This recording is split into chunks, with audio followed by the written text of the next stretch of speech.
The Cupra, which used to be my race car 2 years ago, and ever since it has received a number of updates, upgrades, thanks to George. And he actually said, you really need to drive it. I'm like, okay, if you say it, we really need to drive it. Oh, I did say that, didn't I? You did say it, yeah. You said, I really want you to drive it, and that doesn't happen often. It doesn't. So this means that I really needed to drive it, and I must say, long story short, it really was, indeed, I'm very happy that it came that far, because it's really amazing. You'll see it on the lap itself. But quick introduction first before we go over the updates about the mods for the US audience who are going to be like, what the hell is that? It's basically SEAT, subsidiary of Volkswagen. You have the same engine as in the Golf. It's basically a front-wheel driven Golf R because it comes stock with 290 horsepower. You have also versions with 280, 300 and 310. When you put them on a dyno, they're all 300 and plus, just on the front wheels. And when it comes to the wheels, we have Pro Track wheels with Nanking Air 1 semi-slicks. The sizes are, once I spot them, 265, 35, 18. Square setup or 245 on the rear, so it's a bit narrower for better turn-in. Yeah, it's more for the heat. The 265s, if it was us driving the car all the time, then I'd go 265 square. But yeah, because it's people that are going to take it a little bit easy, it's difficult to get the temperature in, keep the temperature in 265. So. Indeed. And after my first lap, I started with 2 bar cold on the front and 2.1 rear. And when I came in after the first lap, this one was 3 bar, so 0.1 bar, oh no, 1 whole bar of pressure went up, and this was only 0.3 bar higher, 2.4. So it's indeed more difficult to get heat on because you brake less with the rears, you also don't have the friction with etc, etc. When it comes to the brakes, speaking of which, MA45s or MA45B of Endless on the rear is the most important upgrade. We have, well, it's not really on the rear because it's about the exhaust, but actually about the mid section that you took out. Yeah, the rear box. So. The rear box, so not the mid pipe. No, we've got a mid silencer in, but the rear box out. 2 reasons is the box is quite heavy, with all the sound restriction in. Yeah. And also, it's so quiet that when you're driving the car, all you can hear is the AR1 scream, and you don't actually know what gear you're in. Yes, that was actually a big issue. So, now everyone gonna ask, why didn't you try it before then, when we were driving? Because we wanted to keep it all with the E-marked parts on. Yeah. But now this configuration that we're running is not E-marked, but we can get it in the papers. Yeah, so it is in the papers, everything is legal, all is in TÜV. So, absolutely. Yeah. Carbon fiber door cards, we have carbon tag foot plates, footrests with anti-slip coating, which is very convenient, very handy. Recaro pole position seats with short harnesses, and also a very nice and beautifully welded cage from Stahles that we really can see from the back. Ta-ta-ta-ta. Very beautiful. Yeah, the cage is fully welded, therefore this car requires wearing a helmet. We spoke about the update, which was the exhaust, which really benefits, as you said. Now you can hear the engine. You have also better, louder pops and bangs coming out on upshifts, which could be nice. I like it. It's not too obnoxious. It's very cool to indicate that the car actually shifted. And another update was the alignment. Yes. So I made it safe after it was finished racing. I made the alignment a little bit more safe because you don't want people driving too quick, really, beyond their what's the word? Skills. But now, when you do push it, so when people do get confident and comfortable with the car, it's a bit sketchy. It's fine driving low pace, but when you start picking the pace up, it is a little bit strange. So, reverted back to the old alignment from when it was racing. Minus a little bit of camber, obviously, because slicks. We're not running slicks, so the wheels are standing up a little bit more. But the grip is phenomenal. Yeah, it's good. I included pedal cam on this one, so you could see actually how often I go on the gas and how little of braking I'm applying. And hopefully you will be amazed, or let's say impressed, because that's how really good it is. Again, this was built as a proper race car. The only difference now, it's running not full slicks but semi slicks, which is still very grippy. Proper race car within RCN regulations. Yeah, that's the reason why it still has all the wiring inside. Yeah, it's still indeed. Yeah. It's within the regulations to run it in a street class, but still all the safety mods are there. We have also KW. KW competitions on still, yeah. Yeah, so handles the grip very nicely. Was there any other update? I think you said something else, or was it just the alignment and the I box? modified the body panels a little bit. I heated up and melted the front and rear bumpers to stop scraping so much. It's still scraping in the front right through the carousel. There's the bumper, right? It's a real pain in the ass because the Golf is not too bad. It has a little rub and then it stops after a few laps because it just wears a bit of arch liner away. But the Cupra has a really dropped back narrow rear, so it causes loads of problems. You see most of the quick Cupras here, they're running a much stiffer spring on the rear just to stop it from bouncing around and scrubbing so much. And also you'll see every single Cupra here, the bumper is absolutely annihilated. Yeah. It's being held on with probably cable tyres and stuff. It's just how it is. Let's see if we can, you can watch for Tilo's old Cupra. Yeah, Tilo's old Cupra on the front fenders. He had over fenders. Yeah. And still it was scraping and yeah, they're held on by them weird things. Yeah. Well, for the rest, the car is running stock power, which is again around 300-ish horsepower. It has carter ventilation on top and oil cooler, right? Cooler, yeah. And no DSG cooler. No DSG cooler. And that's kind of it, I think. So another important thing is we actually lowered the price for it. It's now 400 euros for 2 laps, starting from. I think so, yeah. Yeah, because it used to be 475, and now you can get it for 400, including lap tickets, including fuel. And if you book more laps, the price per lap becomes even less. So again, it might be like, what is a Cupra? What is this? Oh, front-wheel drive, I don't like it. Oh, I want a manual. It's basically a Golf but spicy. Yes. So you will see me driving it, and you can say I'm biased because I raced this car, and of course I'm also with Apex and yada yada, but... Yeah, but you also didn't have a choice on what car we chose for racing. True. We built this car and was like, this is the one that you're driving. Yeah, exactly. So it's not biased at all. We built it, we changed everything. We changed to make it better, and it is amazing. Really, I mean, the lap is gonna speak for itself. We include probably 2 laps because it was a couple of yellows and a bit more traffic on the second lap. You know what? They watched them both. One is with the base, with the cold tires. The second one with optimal tire pressure, but a bit more traffic. So enjoy. Looking forward to seeing you here in this car. Better for the track day.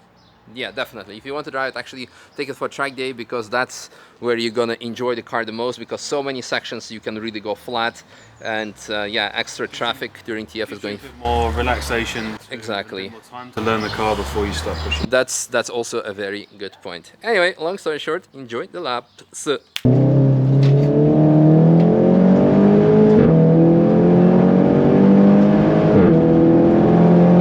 Good pops and bangs.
one more on better temperatures of the tires. It's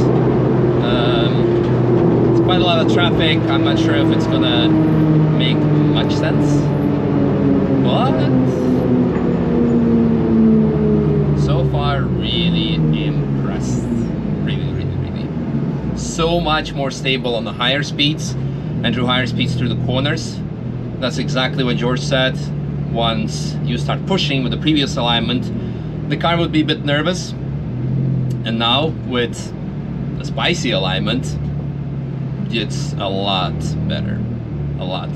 Like it feels exactly as how I used to drive it back in the day. So, and hopefully you could see by now, if that's going to be the only lap we're going to include, you can go so early on the gas because it's front wheel drive, and you need to keep it actually on gas through corners on the right time. Don't go immediately every corner flat out just because I told you to. But yeah, it's really good. Now it feels like my old race car again. Even better because we have more sound now. Really good. All right, let's deflate the tires and go again. After the previous lap, when I did the tire pressures, they were at 3 bar after starting with 2 bar cold. So there's lots of heat being generated on the front tires, of course, due to the braking with the endless pads. Gearbox and manual. Oh no, he flipped the cone. Oh no. But if this video has both laps included, you will see the biggest difference. Of course, the first half of the lap, now that the tires are on temperature and the optimal pressure, that we can actually brake a lot later. This is impressive. You can keep it flat throughout here the whole time. Wow. And brake a lot later, of course. Really good.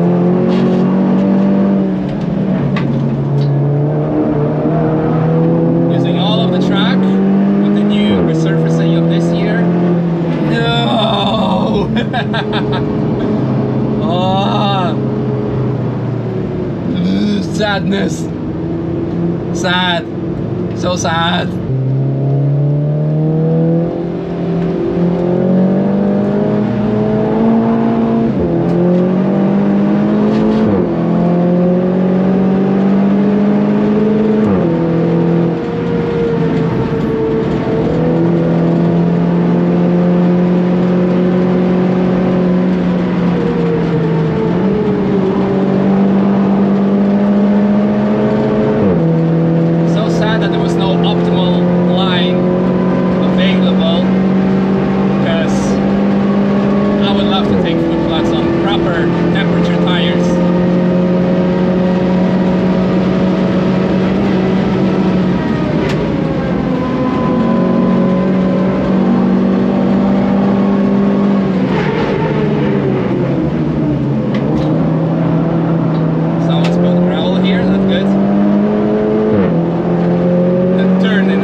slipped a bit. I don't know if it's because of the oil spill or because of the temperature of the tires, because they were already too hot by then.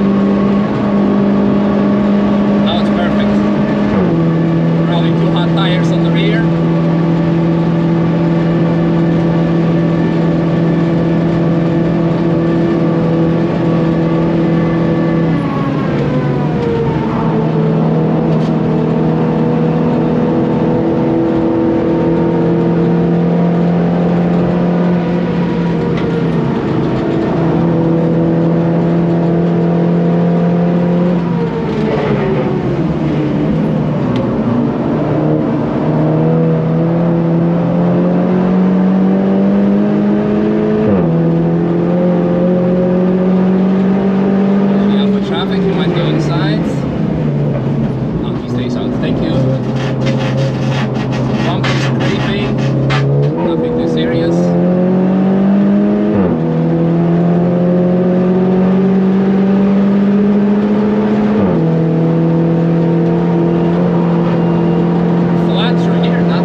Want to go for one more lap, but probably not today. A bit too much traffic. Now we have yellows. Maybe I'm gonna sneak out and take it on a track day or something, because my god, the car is so good, so easy to drive, perfect amount of horsepower, doesn't need a remap. I mean, you could of course put like additional 20 or 40 on, but now it's mwah. You can really, like, lots of sections you can still take flat, and that makes it even more rewarding, in my opinion. Like, really so good. So good. It's like proper vibes when the car was race car on slicks. Not much has changed since then. We put the same alignment again on. It's really good. Thank you everyone who made this lap this enjoyable. I wanted to catch up with them too and tell him that he knocked over a cone, but we got a bit held up. Well, see you guys in tomorrow's video. See you also at the Nürburgring. Maybe in this car. If not, I'll take it.